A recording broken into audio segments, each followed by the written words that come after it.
Welcome to IBTV. Amadala వలస నియోజకవర్గంలో ప్రధానమంత్రి ఎస్సీ ఎస్టీ సూర్యగారి యోజన ఉత్సవ్ కార్యక్రమాన్ని ఘనంగా నిర్వహించారు. పొందూరు మండలం పెనువర్తి గ్రామంలో ఏపీ ఈపీడీసీఎల్ ఆధ్వర్యంలో నిర్వహించిన ఈ కార్యక్రమానికి ఎమ్మెల్యే కూనా రవికుమార్ ముఖ్య అతిథిగా హాజరై ప్రారంభించారు. ఈ సందర్భంగా గ్రామంలోని దళిత సోదరుల ఇళ్లకు సోలార్ పవర్ ఏర్పాటు చేసే కార్యక్రమాన్ని చేపట్టారు. ఎమ్మెల్యే మాట్లాడుతూ ఈ యోజన ఎస్సీ ఎస్టీ వర్గాలకు ఎంతో ఉపయోగకరమని చెప్పారు. విద్యుత్ బిల్లుల భారంతో ఇబ్బందులు పడుతున్న కుటుంబాలకు ఈ పథకం ద్వారా ఉపశమనం కలుగుతుందని తెలిపారు.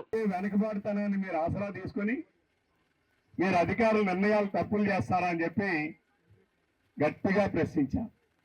మిగిలిన శాసనసభ్యులు నాతో పాటుగా 12 మంది ఉంటారు.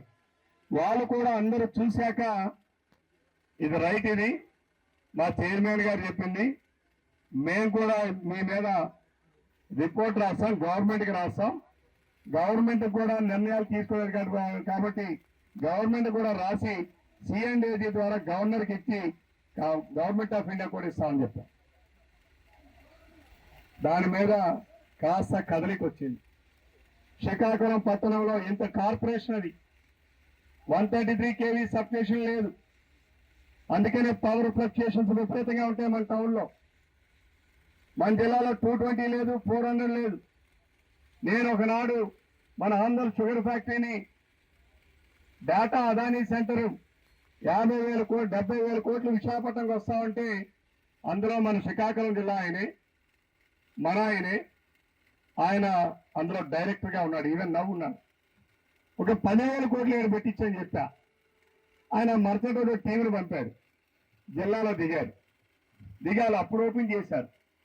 అసలు డేటా సెంటర్ పెట్టాలంటే నాకు కావాల్సింది పవరు. అసలు పవర్ లైన్స్ లేవు మీ దగ్గర, 133 కూడా లేదు, నన్ను పెట్టమంటావు ఏంటని చెప్పి ఆయన మాట్లాడాడు. అప్పటి నుంచి నా మైండ్లో ఉంది.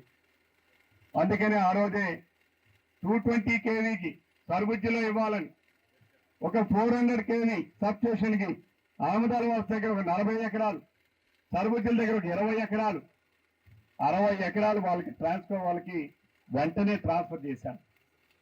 ఏసలపాడి దగ్గర అంటే పిల్ల ముందా గుడ్డు ముందా అని అడిగాను ఆ ఎండీల్ని. ఏది చెప్పండి అని అడిగా. పిల్ల ముందా గుడ్డు ముందా? ఏదిరా సంజీవ్, ఏదిరా ముందు? పిల్ల ముందా గుడ్డు ముందా? మరి పిల్ల లేకుండా గుడ్డు ఎలాగ వచ్చింది? పిల్ల లేకుండా గుడ్డు ఎలాగ వచ్చింది? ఆడెవడు చెప్పినా థియరీ రాంగ్. అదే మన అందరికీ తెలియనటువంటి దేవ రహస్యం, అదే సృష్టి. ఓకే, దాని నేను ఈ మధ్య చంద్రబాబు నాయుడు గారు పబ్లిక్ అండర్టేకింగ్ కమిటీ చైర్మన్ ఇచ్చారు. అసలు చాలా మందికి ఆ కమిటీ అంటే రాష్ట్ర స్థాయిలోని ఐఏఎస్లు కూడా సగం మంది తెలియదు,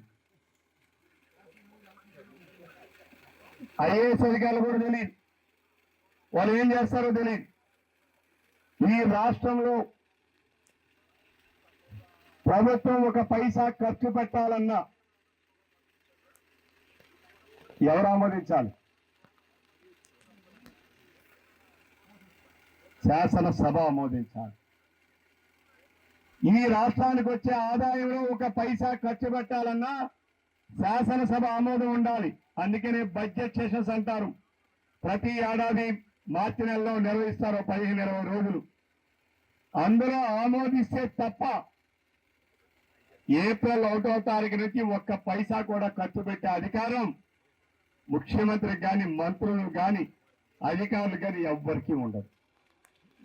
శాసనసభ ఆమోదం పొంది ప్రభుత్వానికి అధికారం ఇస్తాం, ముఖ్యమంత్రికి ఇస్తాం, కేబినెట్కి ఇస్తాం. తద్వారా నిధులు మంజూరు అవుతాయి. అయితే ఒక తండ్రి ఒక కొడుకు అడుగుతాడు, నాన్న నేను బైక్ కొనాలని. ఆ తండ్రి బాబు కష్టపడి 1,00,000 రూపాయలు తండ్రి కొడుకు ఇస్తాడు. ఆ తండ్రి ఓ 2-3 రోజులు చూశాక, నాన్న డబ్బులు ఇచ్చాను బండి ఎదురా అని అడుగుతారా లేదా? అడుగుతారా లేదా?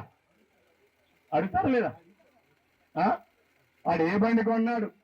నేను 1,00,000 ఇచ్చాను, 1,00,000 రూపాయలు కొన్నాడా, 50,000 కొన్నాడా, నేను 1,00,000 కన్నా ఎక్కువ కొన్నాడా? ఆ బండి మంచిదేనా కాదా? దానికి ఎలా పనిచేస్తుంది? అని తండ్రి అడుగుతాడా లేడా? అడుగుతారు లేదు మీరు? అడగరు మీరు ఎవరు? ప్రభాకర్ కొనిచ్చినప్పుడు అడిగినా లేదా? అడుగుతారు లేదా? అలాగే శాసనసభ ఆమోదిస్తుంది. ప్రతి రూపాయి ఖర్చు పెట్టమని ప్రభుత్వానికి అధికారం ఇస్తాం. ఆ శాసనసభ మా సమావేశాల్లో వీళ్ళు పెట్టినటువంటి ఖర్చు సక్రమంగా పెట్టారా లేదా, ఇచ్చిన దానికే ఖర్చు పెట్టారా లేదా, చేసే దాంట్లో ఎక్కడైనా లోపాలు ఉన్నాయా, పొరపాట్లు ఉన్నాయా, దానివల్ల ప్రజలకు జరిగిన మేలు ఎంత, లేదు దానివల్ల ప్రజలకు మేలు జరగడం లేదా, ఇవన్నీ కూడా పరిశీలించాలి. అవునా? పరిశీలించాలంటే 15 రోజుల్లో అయిపోద్దా? చూడగలదా శాసనసభ? ఆ శాసనసభలో చట్టాలు వేయాలి, డిమాండ్స్ మీద చర్చించాలి, ఇంకా రాష్ట్రంలో జరుగుతున్న అనేక సమస్యల మీద మాట్లాడాలి. సమయం సరిపోదు కాబట్టి 3 కమిటీలు ఉంటాయి అక్కడ. Public accounts committee, public undertaking committee PUC, estimates committee. ఇప్పుడు వీళ్ళు చెప్పారంటే డిఈ గారు 300 కోట్ల రూపాయలు విలువ చేసే 220 kV వచ్చింది. ఆ ఎస్టిమేట్స్ ను కూడా పరిశీలించడానికి ఒక కమిటీ ఉంటుంది. పబ్లిక్ అండర్టేకింగ్స్, ఈరోజు ఇవన్నీ కంపెనీలు. ఎలాంటి మన రాష్ట్రంలో 249 మంది ఉన్నాయి. ఎన్ని ఉన్నాయి? నేను పిఎస్సి చైర్మన్ అవ్వకముందు వాళ్ళ దగ్గర లిస్టు 130. మొత్తం అన్ని ఎతికి అన్ని పెడితే 249 వచ్చాయి. మొన్ననే ఏదో కొత్త కార్పొరేషన్ పెట్టారు, దాంతో కలిపి 250.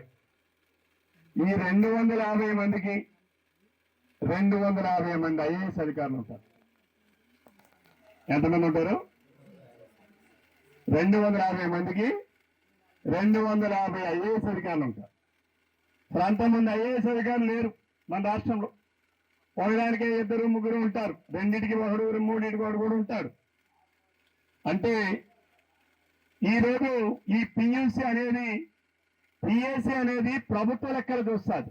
Department, irrigation department, Panchayati Raj department, R N B department, ఇంకా వెల్ఫేర్ డిపార్ట్మెంట్,